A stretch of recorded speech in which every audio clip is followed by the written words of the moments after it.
છોટાઉદેપુર ભાજપ કાર્યાલય ખાતે પ્રદેશ નિરીક્ષકો દ્વારા તાલુકા ભાજપ પ્રમુખ બનવા ઈચ્છતા ઉમેદવારો પાસે ઉમેદવારી પત્ર સ્વીકારવાની કામગીરી શરૂ કરવામાં આવી છે।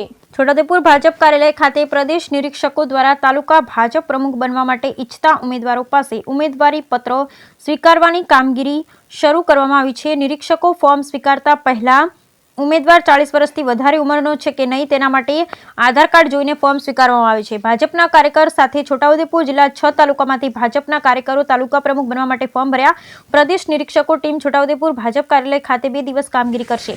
આ કામગીરીમાં નિઝરના ધારાસભ્ય અને ચૂંટણી અધિકારી ડોક્ટર જયરામભાઈ ગામી તેમજ ચૂંટણી સહ અધિકારી રાજેશભાઈ વડલી અને મેહુલભાઈ પટેલ ચૂંટણી અધિકારી સહાયક તરીકે કામગીરી કરશે। જ્યારે હાલ તો નવા નિયમ મુજબ 40 વર્ષથી વધારે હોય તે પ્રમુખ પદની ઉમેદવારી કરી નહીં હોય। આ નિયમથી યુવાનોમાં ભારે ઉત્સાહ છે। હાલ ફોર્મ સ્વીકારવાની કામગીરી ચાલી રહી છે। Bureau report Rehan Patel, Chhotaudepur. નસવાડી મંડળ પ્રમુખ માટે હું આજે ઉમેદવારી કરી છે અને પ્રદેશના નિરીક્ષકો સામે ઉમેદવારી કરવા માટે હું મારા સમર્થકો સાથે આવ્યો છું।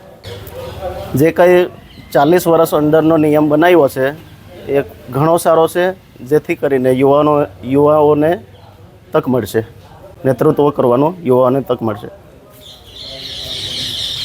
અરવિંદભાઈ શિવજીભાઈ ડુંગરાબેલ। આજે ભારતીય જનતા પાર્ટી દ્વારા આખા ગુજરાત પ્રદેશમાં 7 અને 8 તારીખે તાલુકાના પ્રમુખોની નિમણૂક કરવાની છે। એનો ક્રાઇટેરિયા 40 વર્ષની ઉંમર તથા કે 2 ટર્મ સુધી, એટલે કે 2019 ને 2024 એમાં સક્રિય સભ્ય હોવા જોઈએ એવા લોકો એનું પ્રાધાન્ય કરી શકશે।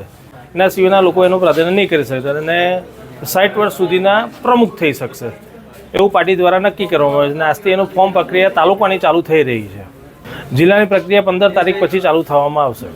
દરેક તાલુકામાંથી દરેક જે કંઈ યુવાઓ હોય તે લોકો ભરવા આવે છે, 40 વર્ષ સુધીના લોકો એનું ફોર્મ ભરી શકશે।